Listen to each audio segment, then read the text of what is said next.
నమస్కారం ఫ్రెండ్స్. నేను నిన్న ఒక వీడియో వేసిన వెస్ట్ హైదరాబాద్లో ప్రస్తుతం ఫ్లాట్ ధరలు ఎలా ఉన్నాయి అని. ఈ వీడియో చూడంగానే చాలామందికి అనేక చోట్ల ఎక్కడెక్కడనో సెగలు తాకి ఉంటాయి, బాగా మండి ఉంటుంది. ఇదంతా ఫేక్, ఇదంతా స్టోరీ, ఇదంతా కట్టుకథ అని విమర్శిస్తూ ఉన్నారు. ఇది కట్టుకథ అయితే మరి 4,000 5,000 ఉన్న గజాన్ని 9,000 12,000కు తీసుకుపోయేది ఎలాంటి కథ, ఎలాంటి గారడి అంటారు. మరి ప్రజలు ఈ గారడి 7 ఏండ్లు నమ్మినప్పుడు మరి నా పచ్చి అబద్ధం 2.5 ఏండ్లలోనే అది నిజంగా ప్రూవ్ అవుతుంది. అంటే మీరు చెప్పిన అబద్ధం దాదాపు 7 ఏండ్లు సక్సెస్ఫుల్గా రన్ అయింది. మరి నేను నా ఛానల్ స్టార్ట్ చేసి 2.5 ఏండ్లలో గణనీయమైన పురోగతి సాధించి బయటి సహాయం లేకుండా నా మార్క్ సబ్స్క్రైబర్లను సంపాదించి ఆ సబ్స్క్రైబర్స్ అండదండలతో సబ్స్క్రైబర్స్ అన్యాయం చేసిన ఒక ఇండస్ట్రీపై నేను గత 2.5 ఏండ్లుగా చాలా టెక్నికల్గా, ప్రాక్టికల్గా బాగా ఇరిటేట్ చేస్తూ 1000కి పైన వీడియోస్ చేసి నా సబ్స్క్రైబర్స్ మన్ననలు పొందాను. వాళ్ళు ఆర్థికంగా ఎంతో సహాయం చేశారు. మరి ఇదంతా ఎందుకు జరిగి ఉంటుందంట? పచ్చి అబద్ధాలు విని జనాలు ఇంప్రెస్ అయ్యి ఇప్పుడు చాలామంది వస్తుండ్రు, అసలు మీరు చెప్పిన రేట్లు లేవు లేవు లేవు లేవు అంటుండ్రు. నేను స్టార్ట్ చేసినప్పటి నుంచి అట్లే అంటున్నాను. గత 2.5 ఇయర్స్గా పచ్చి అబద్ధాలు చెప్తున్నాను నేను. ఈ పచ్చి అబద్ధాలను నువ్వు చెప్పేది అబద్ధం అబద్ధం అబద్ధం అనుకుంటూనే వస్తున్నారు. కానీ నేను అబద్ధాలు ఆడుతూనే ఉన్నా. సబ్స్క్రైబర్స్ పెరుగుతూనే ఉన్నారు. ఇప్పుడు అంటున్నారు నువ్వు చెప్పేది అక్కడ లేదు, అక్కడ లేదు. నేనేమంటున్నా అంటే, నేను చెప్పేది అక్కడ లేకపోతే, ఫర్ ఎగ్జాంపుల్ నేను చెప్తున్న ప్రైస్ అక్కడ లేదు, 48 నుంచి 60-65 లక్షల వరకు లేదు అనుకుందాం. మరి అక్కడ 10-20% సేల్స్ ఎందుకుంది? ఈ 10-20% సేల్ ఎందుకుంది అని దాని జవాబు ఎతకగలిగితే నేను చెప్పేది పక్కా ఫేక్ న్యూస్ అని ప్రూవ్ అయిపోతుంది. ఎవరికైనా బేస్లో దమ్ముంటే, అంటే కింది భాగంలో అంటే అక్కడ దమ్ముంటే ఈ పాయింట్ రాంగ్ అని ప్రూవ్ చేయమని చెప్పండి. నేను నిన్న వీడియోలో అడిగిన, ఇప్పుడు అమ్ముడు పోయినా అని చెప్తున్నారు కదా, ఇవన్నీ ఎవరి పేరున ఉన్నాయి, ఎవరి పేరున రిజిస్టర్ అయినాయి ఒకసారి అడగండి. ఇప్పుడు మేము పోతే ఆ రేట్లో ఇవ్వట్లేదండి అంటే, మీరు పోతే దోమలాంటి వాళ్ళు మీరు ఎందుకు ఇస్తారు? మీరు లోన్ మీద తీసుకునే ఫ్లాట్ కోసం వాడు మీ వెంట తిరగడు, మీకు డిస్కౌంట్ ఇవ్వడు. వాడు క్యాష్ డీల్స్కి మాత్రమే డిస్కౌంట్ ఇస్తాడు. మీ లోన్ ప్రాసెస్ చేసి దానిపై వాడికి వచ్చేది ఏం లేదు.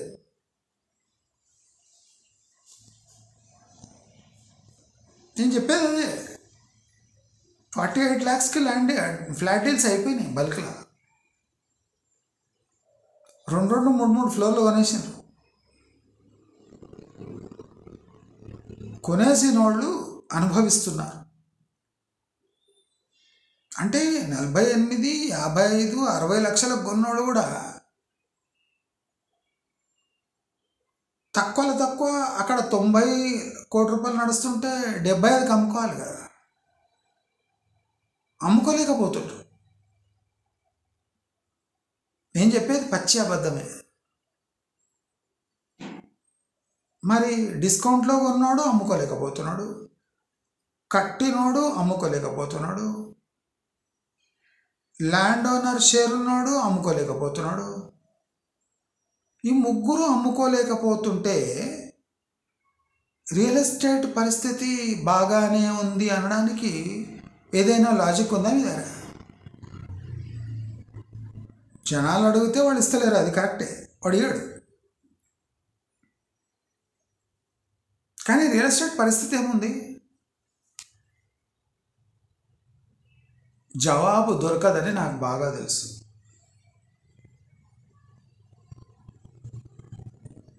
చాలామంది అంటారు నన్ను నేను చాలా ఇంటెలిజెంట్ అనుకుంటాను. ఉన్నా ఇంకా నేను ప్రూవ్ చేసుకుంటలేను, నేను ఇంటెలిజెంట్ చేసుకుంటాను, ఎక్స్ట్రీమ్లీ ఇంటెలిజెంట్ అని ప్రూవ్ చేసుకుంటాను. తప్పేమో? మీరు ఒప్పుకునే వరకు ప్రూవ్ చేస్తారండి. కసి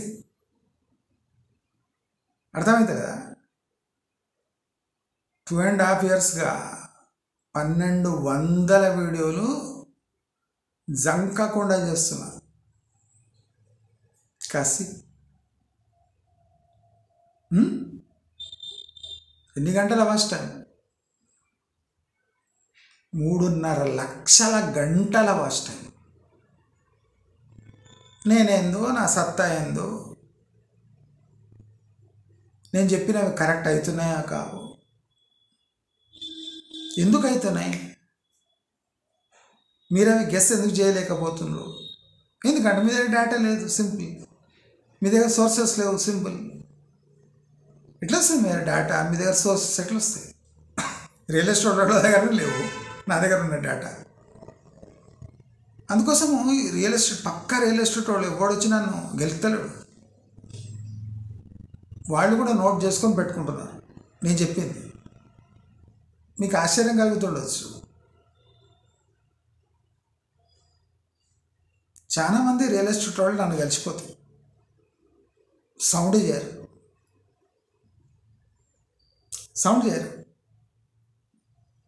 సౌండ్ చేస్తే ప్రాబ్లం అవుతుంది. నేను చెప్పిన నాకు గజం భూమి లేదు, కిరాయి ఇంట్లో ఉంటా, మా ఇంట్లో సైకిల్ కూడా లేదు, ఆర్టీసీ బస్సులో తిరుగుతా. అయితే రియల్ ఎస్టేట్పై వీడియోస్ చేయొద్దా? అర్హత లేదా? మరి బిల్డర్ చేయాలి కదా వీడియోస్. నేను బ్రహ్మాండమైన బిల్డింగ్ కట్టినా, దీని రేట్ ఎంత, దీని పర్సంటేజ్ ప్రాఫిట్ ఎంత, ఈ ప్రాఫిట్ నేను తింటున్నా, దయచేసి అందరు వచ్చి తక్కువ రేట్లో ఇవి కొనండి అని చెప్పొచ్చు కదా. ఎందుకు చెప్తలేడు? ప్రతిదానికి లగ్జరీ ఎందుకు అంటున్నాడు? ప్రతిదానికి నీ లైఫ్ స్టైల్ ఎందుకు అంటున్నాడు? నీ లైఫ్ స్టైల్ వానికి ఎట్లా తెలుసు? నువ్వు సస్టైన్ చేయగలుగుతావా లేదని వానికి ఎట్లా తెలుసు? వాడు నీకు కళల లోకాలను ఎందుకు తీసుకోబోతున్నాడు? నీకు నీ ఇల్లు కావాలరా బొర్రో అంటుంటే, ఈఎంఐ బెడద తగ్గాలరా నాయన అనుకుంటుంటే, ఈ లగ్జరీ లివింగ్ ఏంది, ఈ లైఫ్ స్టైల్ ఏంది, ఈ హైరైజ్ ఏంది, కామన్ గ్యాస్ కనెక్షన్ ఏంది, ప్రెషర్ రెగ్యులేటర్స్ ఏంది, మార్బుల్ ఫ్లోర్ వేయించుకోలేని దుస్థితి ఏంది, టాప్ ఫ్లోర్లో వాయిస్ పొల్యూషన్, ఎయిర్ పొల్యూషన్ ఏంది, ఆశ్చర్యకరంగా పైన పోతుంటే వాయిస్ పొల్యూషన్, ఎయిర్ పొల్యూషన్ తగ్గుతుంది అని చెప్తారు. అబద్ధం. నేను వీడియోలో చెప్పినాను లేదా? చైనీస్ వీడియో రెఫరెన్స్ కూడా ఇచ్చిన. అంటే మనం కిరాయి కాడలం, మేము చెప్తే ఎందుకు నమ్మాలి? నమ్మొద్దు. ఎగ్జాంపుల్ ఇచ్చిన. నేను నమ్మించగలిగినంత బిల్డర్స్ 10% కూడా నమ్మించలేరు. అది ఇండస్ట్రీ చేసుకున్న దౌర్భాగ్యం. ఇప్పుడు నేను ఇండస్ట్రీ పర్సన్ కాదు, నాకు రియల్ ఎస్టేట్కి కిలోమీటర్ల వరకు ఏ సంబంధం లేదు. నా మాట వినవలసిన ఎవ్వరికీ అవసరం లేదు. నేను చెప్పేది పచ్చి అబద్ధాలు అకార్డింగ్ టు రియల్ ఎస్టేట్ వాళ్ళు. రియల్ ఎస్టేట్ వాళ్ళు ఏం చెప్తున్నారంటే, వీడికి ఏం తెలియదు, వీడు పచ్చి అబద్ధాలు, గ్రౌండ్ రియాలిటీస్ ఏం తెలియదు అంటారు. కరెక్టే, నాకు తెలియదు. మరి మీకు తెలిసిన విషయాలు చెప్పండి కదా. ఇప్పుడు ఇంతమంది అడుగుతారు, సార్ నేను ఇక్కడ ఇల్లు కొనాలి, ఎక్కడైనా కమెంట్ పెట్టగానే మీ ప్రాజెక్ట్ పంపించండి. ఆయన ఎక్సలెంట్ ప్రాపర్టీ, నేను చూపిస్తారా, కొందుగానే చెప్పండి. మరి కమెంట్ రాస్తున్నారు, సార్ నేను ఇన్ని రోజుల నుంచి ఎతుకుతున్నా, నాకు మీరు అన్న ధరలో దొరుకుతలేదు. అరే కొద్దిగా అక్కడిక్కడ చేసి ఆ కమెంట్ పెట్టడానికి పెట్టండి. అదే ఎక్సలెంట్ హైరైజ్ ఉంది, ఎక్సలెంట్ ఫ్లాట్ ఉంది, వచ్చుకోను అని చెప్పండి. తప్పేముంది? వీడు చెప్పేది పచ్చి అబద్ధాలు. 90 లక్షల కోటికి తక్కువ లేవు, మీకు జన్మలో దొరకవు, రండి కొనండి అని చెప్పండి. కన్విన్స్ చేయండి. తప్పేముంది? నేను అబద్ధం కోరిని, నిజమే, స్వార్థం కోసం వీడియోలు చేస్తున్నా, కరెక్టే, 100% కరెక్ట్. నేను ఒప్పుకుంటున్నా, నేను అబద్ధం కోరిని. కానీ ఆశ్చర్యం ఏమంటే, కాలము అబద్ధాన్ని నమ్ముతుంది. ఇదెక్కడ కథ? కాలము అబద్ధాన్నే నమ్ముతుంది. మీరు చెప్తున్న నిజాన్ని అబద్ధంగా మారుస్తుంది. మీరు డిమాండ్ ఉంది, లగ్జరీ లివింగ్, ₹1 లేకుండా ఫ్లాట్ లేదు, వీటినన్నిటినీ సమయం తిరస్కరిస్తుంది. సమయానికి కూడా బుర్ర లేదు. ఎవరిని సపోర్ట్ చేయాలి, ఎవరిని చేయొద్దు? రోడ్డు మీద తిరిగే ఒక యూట్యూబర్ని సపోర్ట్ చేసి వాడు చెప్పిందే కరెక్ట్ అవుతుంటే మా పరిస్థితి ఏంది? కస్టమరే కింగ్ అనుకునే మా పరిస్థితి ఏంది అంటున్నా. ఎవడో అడ్డమైన యూట్యూబర్ వచ్చి 40 నిమిషాలు వీడియో చేస్తే వేలాది మంది చూసి లక్షలాది వ్యూస్ వచ్చి లక్షల గంటల వ్యూస్ చూసుకుంటా మేము ఎంత మంచి డిజిటల్ యాడ్స్ చేసినా, ఎంతమంది హీరోయిన్లను పెట్టినా ఎవడు చూస్తాడు? ఎందుకు? తప్పు కదా అది. చూడాలి కదా, హీరోయిన్ అందంగా ఉంటుందా, వీడు ముసలోడు అందంగా ఉంటాడా కదా? మరి ఎందుకు జరుగుతలేదు అట్లా? మీరు అనుకున్నట్టు ఎందుకు జరుగుతలేదు? మీరు తాపత్రయపడే అంత రియల్ ఎస్టేట్ ఎందుకు డెవలప్ అవుతలేదు? ఈ అనామకుడు చెప్పే మాటలు విని మంది 3.5 లక్షల గంటల టైం వేస్ట్ ఎందుకు చేసుకుంటున్నారు?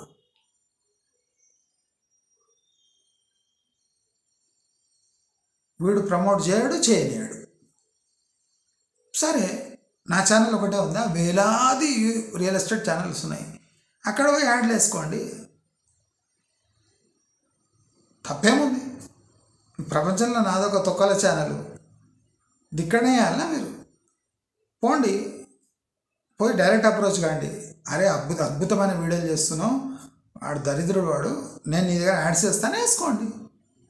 ఎవడో దొడ్డు వేసుకొని చూడండి ఎంతమంది చూస్తారు. పాజిటివిటీని జనాలు ఎందుకు నమ్ముతలేరు? ఒకసారి రియల్ ఎస్టేట్ ఇండస్ట్రీ అది గుర్తుపెట్టుకోవాలి. పాజిటివిటీని ఆస్వాదించడం లేదు జనాలు. ఎందుకు? దీంట్లో ఎవరి తప్పు ఉంది? ఒక అనామకుడు వచ్చి ఒక రియల్ ఎస్టేట్ ఇండస్ట్రీని కుదిపి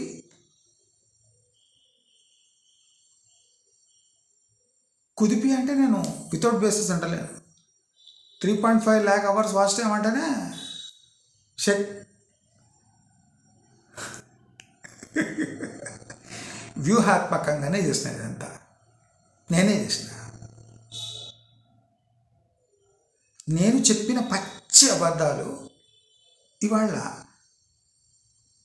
కష్టమైన నిజాలుగా మారినాయి.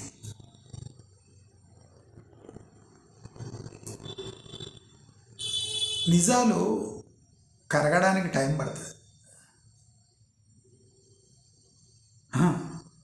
మెల్లగా కరుగుతాయి. అబద్ధాలు ఫట్మని కరిగిపోతాయి కదా. ఇదే జరుగుతుంది రియల్ ఎస్టేట్లో. నేనేమంటున్నా అంటే, మీ ప్రాజెక్ట్స్ని రక్షించుకోగలిగితే, మీకు చేతనైతే రక్షించుకోండి. నా దుష్ప్రచారానికి మీ బ్రహ్మాండమైన ప్రచారం జోడించండి. ఆన్ గ్రౌండ్ తీసుకుపోండి, ప్రూవ్ చేసుకోండి. అద్భుతమైన ప్రాపర్టీస్ మేము 12 నుంచి 18% మార్జిన్లోనే అమ్ముతున్నామని కస్టమర్ ముందు ప్రూవ్ చేయండి. 1.5 తక్కువ రాదు, 2 కోట్లకు తక్కువ రాదు. నేను చెప్తున్నా, ఫ్లాట్ 24 లక్షలలో పూర్తి రెడీ అయిపోతుంది. అల్ట్రా లగ్జరీ 32 lakhs దాటదు. Ultra luxury including land rights. దీన్ని తిప్పి కొట్టండి.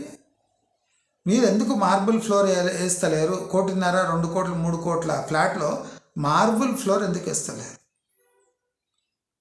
10th ఫ్లోర్ అయినాక ప్రతి 2-3 ఫ్లోర్స్కి మీరు ఆ పైన వేసే కప్పు ఫ్లోర్ యొక్క థిక్నెస్ ఎందుకు తగ్గిస్తున్నారు? మెయిన్ డోరు టేకుది కాకుండా 3 కోట్ల ఫ్లాట్కు మీరు ఇస్తున్న డోర్ క్వాలిటీ ఏమి? ప్లై వేసిస్తారా? సిగ్గుందా? వినైల్ ఫ్లోరింగ్ వేస్తారా?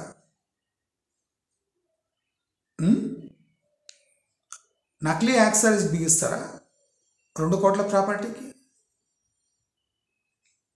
షియర్ వాల్స్ టెక్నాలజీ అని చెప్పి ఆ వాల్ యొక్క థిక్నెస్ ఎంత ఉంది ఎంతమంది చెప్పిండ్రా? చూద్దామా? నేను అదే చెప్తున్నా. నేను గ్రౌండ్ మీద పోయి వీడియో చేసిన అంటే మీకు ఇది ఆగదు. ఏ ట్యాబ్లెట్లు వేసుకున్నా ఆగదు. మీ అదృష్టం అనుకోండి, నేను అక్కడ వస్తలేదు. నేను ఇదే భాగంలో 4th సిటీ, ఫ్యూచర్ సిటీ, ఫ్యూచర్లో గ్రో కాదు. ఎందుకు కాదు? రీజన్స్ ఏమన్నాయి పక్కాగా నేను చెప్పడం స్టార్ట్ చేస్తున్నా. కొన్ని సీరియస్గా చెప్తా, కొన్ని ప్రాక్టికల్ వీడియోస్ మీకు చూపిస్తా, కళ్ళ ముందు కట్టినట్టు మీకు చూపిస్తా. అసలు మిస్టేక్స్ ఏం జరుగుతున్నాయి నేను పాయింట్అవుట్ చేస్తా. ఆ మిస్టేక్స్ వల్లనే 4th సిటీ రూపుదిద్దుకోదు అని ప్రూవ్ చేస్తా. పచ్చి అబద్ధాలు చూపిస్తా, చూడండి. పచ్చి అబద్ధాలు. నేను మాట్లాడేది పచ్చి అబద్ధం, నేను చూపించేది అయితే మరీ అబద్ధం.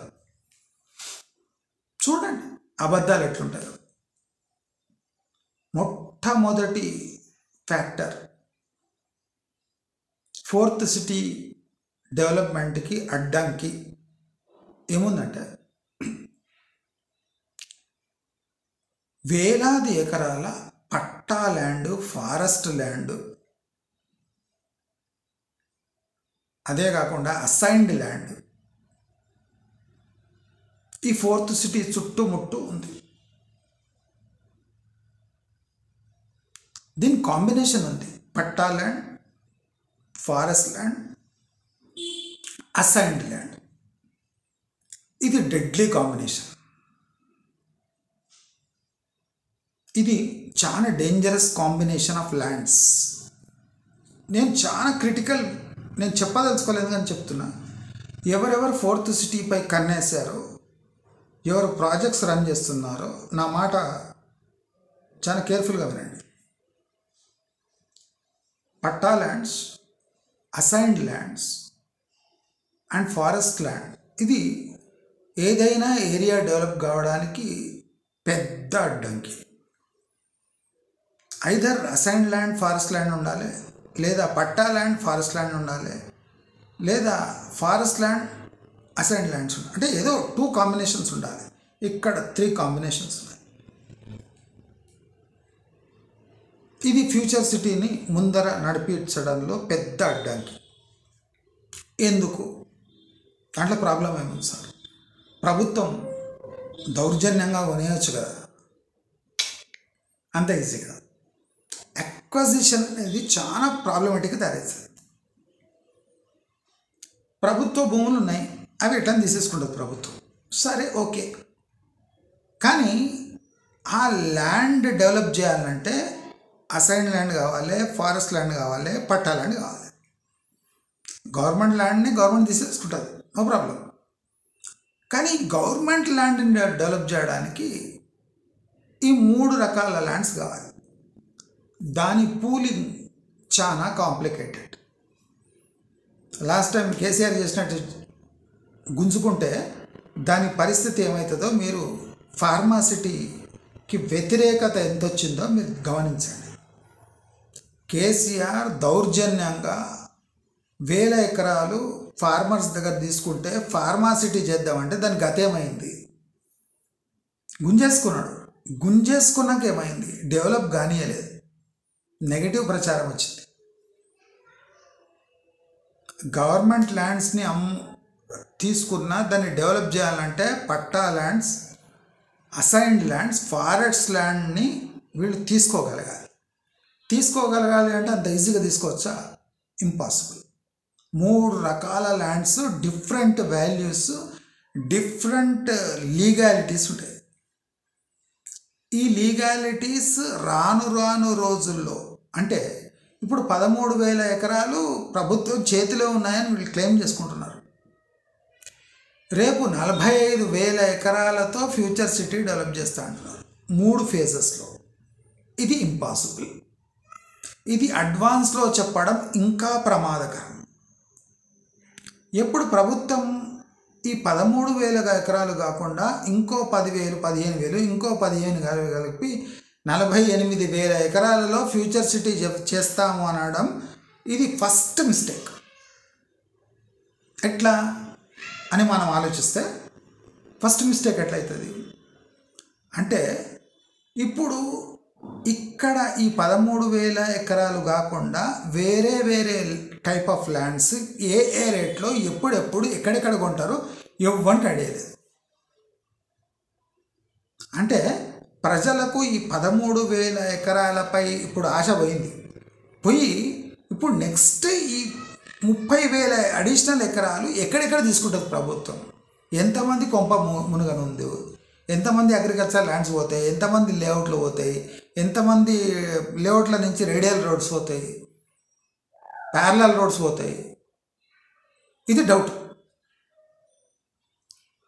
ఈ డౌట్ వల్ల ఎవరు అక్కడ సాహసం చేయరు. ఫ్యూచర్లో కూడా 3 ఫేజెస్ కంప్లీట్ అయ్యే వరకు ఈ ఫ్యూచర్ సిటీకి ఫ్యూచర్ లేదు. రాసి పెట్టుకోండి. ఫ్యూచర్ సిటీకి ఫ్యూచర్ లేదు అనడానికి కారణము ఈ 3 టైప్స్ ఆఫ్ ల్యాండ్స్ కాకుండా గవర్నమెంట్ అనౌన్స్మెంట్ ఏమంటే 48,000 ఎకరాలలో నేను ఫ్యూచర్ సిటీ ఫ్యూచర్లో కడతా 3 ఫేజెస్లో అంటుండే. ఇది ఇంపాసిబుల్. విపరీతమైన అడ్డంకులు, విపరీతమైన డబ్బు ఖర్చు, విపరీతమైన ప్లాన్డ్ ఇన్వెస్ట్మెంట్ కాకుండా అన్ప్లాన్డ్ పరిస్థితులు ఎదురుగానున్నాయి. అందుకోసం ఫ్యూచర్ సిటీ డెవలప్ కాదు. రాసి పెట్టుకో. సెకండ్ పాయింట్, రోడ్లు వేస్తే సిటీ డెవలప్ కాదు. సెకండ్ పాయింట్, ఎందుకు కాదు? నేను ఇప్పుడు నెక్స్ట్ వీడియోస్లో కంటిన్యూస్ సర్వే చేయను. అంటే అందరూ చేసేది అట్లా పెట్టుకొని సర్వే కాదు, నా మార్క్ సర్వే ఉంటుంది కదా, స్టార్ట్ చేస్తున్నాను. నేను అబ్జర్వ్ చేసింది ఏమంటే, nearest point to this so called future city is through Sagar highway. Just imagine, nearest point Sagar highway అయితే ఈ సో కాల్డ్ ఫ్యూచర్ సిటీకి చేరుకోవాలంటే 1 గంట 45 నిమిషాలు పడుతుంది. ఎక్కడి నుంచి? సిటీ సెంటర్ నుంచి కాదు, జస్ట్ ఎల్బీ నగర్ నుంచి. జస్ట్ మనం అటు దిక్కు శ్రీశైలం హైవే దిక్కు తీసుకుంటే ఓఐసి హాస్పిటల్, పిసర్బండ, బాబానగర్ అక్కడి నుంచి తీసుకుంటే ఈజీగా అక్కడ 2 గంటల పైన పడుతుంది, ఇక్కడ 1:45 పడుతుంది. సోకాల్డ్ ఫ్యూచర్ సిటీకి చేరుకోవడానికి designated centre of future city ఉంది కదా, కొంగరకాయలను దాటి లోపలికి 1 hour 45 minutes just burnout time. అంటే ఉట్టిగా అక్కడ చేరుకోవడానికి. సరే, ఈ టైం ఉంది కదా. ఇప్పుడు ఈ along the way Srisailam highway, Maheshwaram, Kadthal, Kandukur, Amangal వరకు, ఇక్కడ మాల్ వరకు, మన సాగర్ హైవేలో మాల్ వరకు వెళ్తుంటే కొన్ని వేల ఎకరాలు లెఫ్ట్ రైట్ ఫారెస్ట్ పట్టా, నేను చెప్పినట్టు అసైన్ లైన్ కాంబినేషన్స్ ఉన్నాయి, వేలాది ఎకరాలు. అసలు తుర్కెంజాల్ డెవలప్ కావడానికి 30 years పట్టింది. అంటే అక్కడ ఒక షాపులు, హాస్పిటళ్ళు, అవి ఇవి అన్నీ వచ్చి మెయిన్ రోడ్ డెవలప్ కావడానికి 30 ఏళ్ళు పట్టింది. తుర్కెంజాల్ అంటే సెంటరే. ఎల్బీ నగర్ నుంచి హార్డ్లీ ఒక 12 to 15 kilometers కదా, 12 kilometers అనుకోండి, 12-15. ఈ ఏరియా డెవలప్ కావడానికి 10 పట్టుకోండి. ఒక 10 kilometers పరిధి డెవలప్ కావడానికి 30 ఏళ్ళు పట్టింది. తుర్కంజాల్ తర్వాత అంత ఖాళీనే ఉంది. ఎందుకు ఉంది? ఈ ఇంజాపూర్ తర్వాత డెవలప్ ఎందుకు కాలేదు? పోనీ అది డెవలప్ కాలేదు, మీరు రావిరియాల్ అని కట్టిన కదా ఎగ్జిట్, ఆ ఎగ్జిట్ దగ్గర కూడా ఏం లేదు. అది బట్ల ఉంది. అక్కడనే ముందర పోతే లెఫ్ట్ తిరిగితే కొంగరకల్లా ఉంది, స్ట్రైట్ పోతే తుక్కు కూడా వస్తుంది. అటువైపు ఇటువైపు ఏం డెవలప్మెంట్ లేవు.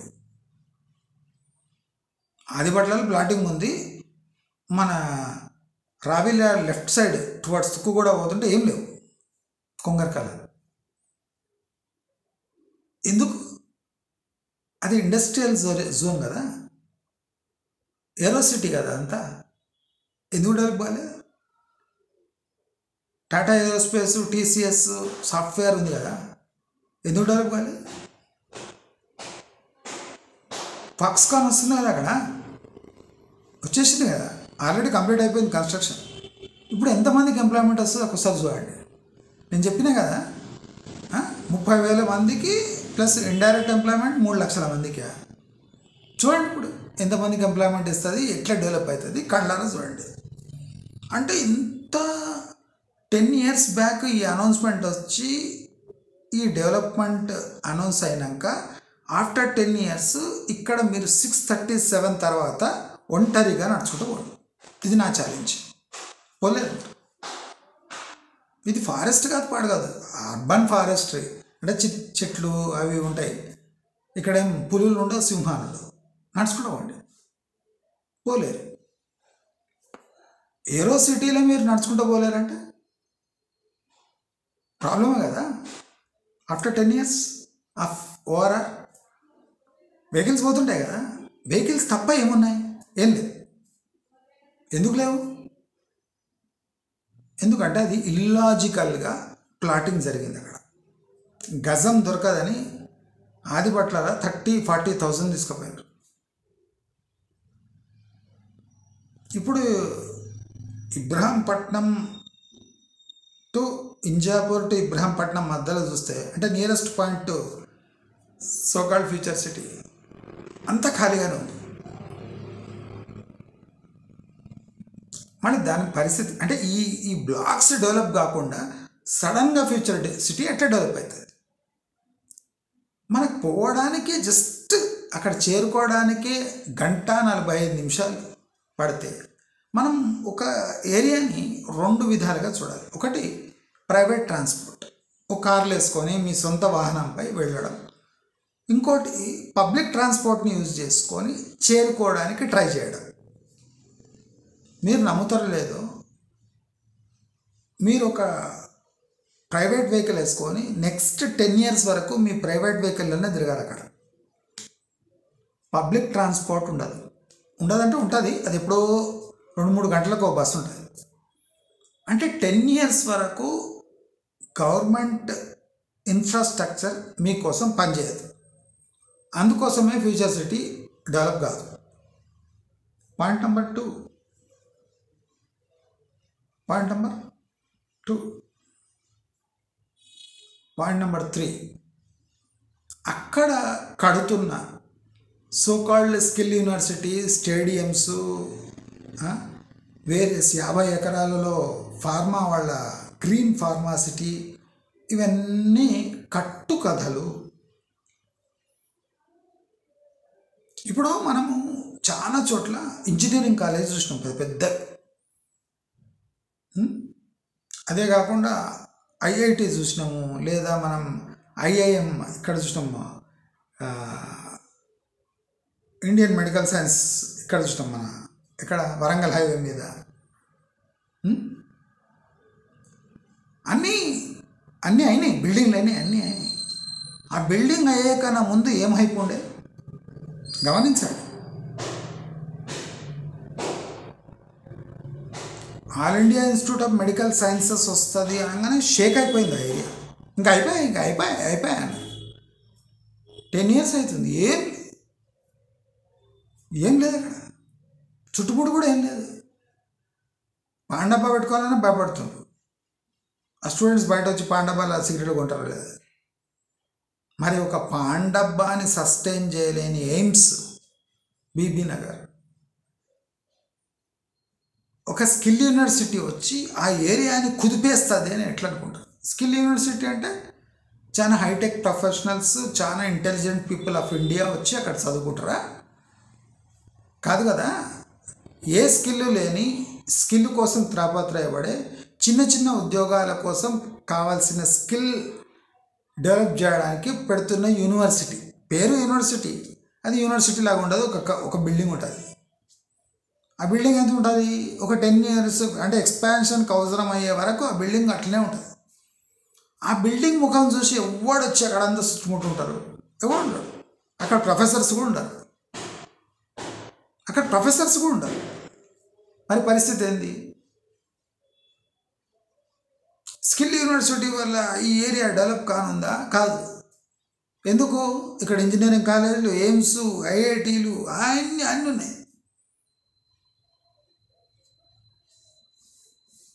ఒక యూనివర్సిటీ వల్ల ఆ ఏరియా అంతా డెవలప్ అవుతుంది అనేది అది యూనివర్సిటీ కానే కాదు. అక్కడ వస్తున్న స్టేడియం పెద్ద స్టేడియం కానే కాదు. అక్కడ వస్తున్న గాల్ఫ్ కోర్స్కి ఆ ఏరియాకి డెవలప్మెంట్కి ఏ సంబంధం లేదు.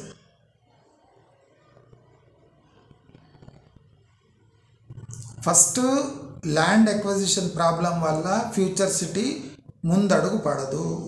రెండోది అక్కడున్న గ్యాప్స్ వల్ల,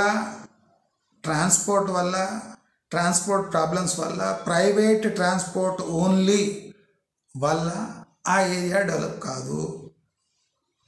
థర్డ్, అక్కడ అనౌన్స్ చేసిన ప్రాజెక్ట్స్కు ఆ ఏరియా డెవలప్మెంట్కి దూరం వరకు ఏ సంబంధము లేవు. ఆ ప్రాజెక్ట్స్ ఈ ఏరియాని డెవలప్ చేయలేవు. రాసిపెట్టుకో. సరే, ఇదంతా ఇంత ముదనష్టపు హిస్టరీ ఉంది దీన్ని, ఫ్యూచర్ కూడా ఇంత ఘోరంగా ఉంది. మరి RRR మీద ఏమన్నా మనం ఆధారపడవచ్చు అంటే అది ఒక పెద్ద దెబ్బ. ఫస్ట్ నార్త్ RRR డెవలప్ చేయటం వల్ల ఇక ఫ్యూచర్ సిటీకి ఒక 8-10 ఏళ్ల వరకు అసలు ఏం నో ఎంట్రీ. మీకు ఆమన్గల్ కల్వకుర్తి వరకు అమ్మడానికి చూస్తున్నారు పారావంశ. నేను నీట్గా చెప్తున్నా. నేను ఇంటెలిజెంటా కాదా అది ఫ్యూచర్లో మీకు తెలుస్తుంది. నేను ఇంకా వీడియోస్ ఇస్తాను, కొద్దిగా టైం తీసుకొని పోతున్నా. మీకు మంచి వీడియోస్ చేసి చూపిస్తాను. మీకు కళ్ళు ఇట్లా అయిపోతాయి. మళ్ళీ నన్ను బ్లేమ్ చేయదు. నీ వల్లనే ఫ్యూచర్ సిటీ అంతా డెవలప్ అయ్యేది కాదు. ఫ్యూచర్ సిటీ స్వతహాగా డౌన్ అయ్యేదానికే అట్లా ప్లాన్ చేయబడింది. రేడియల్ రోడ్ వేసి ప్యారలల్ రోడ్ వేస్తే డెవలప్ కాదు. డిస్టెన్స్ రోడ్ రాదు, 30 కిలోమీటర్స్. 30 కిలోమీటర్స్ని సస్టైన్ చేసే డెవలప్మెంట్స్ ఏమైనా ఉన్నాయా? లేవు. 30 కిలోమీటర్స్ సస్టైన్ చేయగల డెవలప్మెంట్స్ ఏమైనా ఉన్నాయా? లేవు. కనుక ఫ్యూచర్ సిటీ డెవలప్ కాదు. RRR కూడా నార్త్ RRR డెవలప్ అయ్యే వరకు ఈ సౌత్ RRR 10 ఇయర్స్ వరకు కుక్కలు కూడా దేకవు. రాసి పెట్టుకోండి. వీళ్ళు HMR చేయనివ్వండి, హైదరాబాద్ని టోటల్ ఊడవికి దాని అక్కడ పెట్టనివ్వండి, డెవలప్ కాదు కాదు కాదు. ప్రస్తుత తరుణంలో కడతాల్, కందుకూర్ ఎక్కడ కూడా 30,000 ప్రైస్ సస్టైన్ చేసే ఏ డెవలప్మెంట్స్ లేవు. కనుక ఫ్యూచర్ సిటీ డెవలప్ కాదు. నేను ఇంత ఖచ్చితంగా చెప్తున్నా. మీరే పోండి, మీరే బండ్లు వేసుకొని పోండి, దిక్కుపోండి, ఇటు చూడండి, కొద్దిగా అటు ఇటు మీకు ఏమనిపిస్తుంది మీరు చూడండి. నేను చెప్పిందే అనిపిస్తుంది.